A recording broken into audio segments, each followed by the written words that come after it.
Friends आज video आप देखिपारे ओडिशा ग्रामीण बैंक टंका उठेबा फॉर्म को आप केମିତି सहज पूरण करिबा ओडिया रे पूरण करिवे देखो से फॉर्म आरंभ से कहिछि ब्रांच बा शाखार नाम लिखिदेबे मु जेମିତି लिखिछि भंजनगर ओडिया लिखंदु किछि असुविधा नै तारीख मन कर आपण 13/12/2025 बुझिपाले तापर कोन करिवे से कहिछि जमाकारी नाम name of the account holder आपण निजर नामटी लिखिदेबे बैंक खाता तो इंग्लिश लिखाई थो आप चाहिए ओडिया बुझे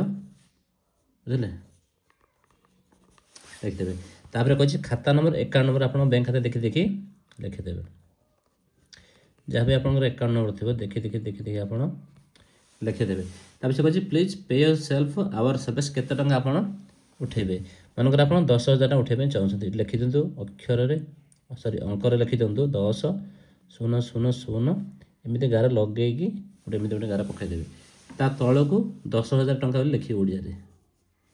10,000 टंका मात्र बुझिपारे ये लिखि सारापर सिग्नेचर ऑफ अकाउंट होल्डर कही जो बॉक्स देती भर आप निजर सिग्नेचर करेंगे जमी आप बैंक में टंका उठा सिग्नेचर करुले सेमती ही सिग्नेचर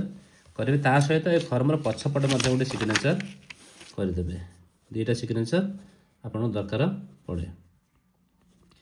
ये कर सारापर ये फॉर्म एवं बैंक खाता मिसेक आप बैंक देते आप टंका पाई देखो ये बैंक नाम ओडिशा ग्रामीण बैंक लिखाई है नुआ बैंक नुह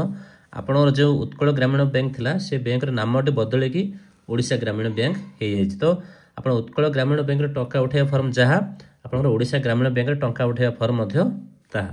केवल बैंक नामटे परिवर्तन होती।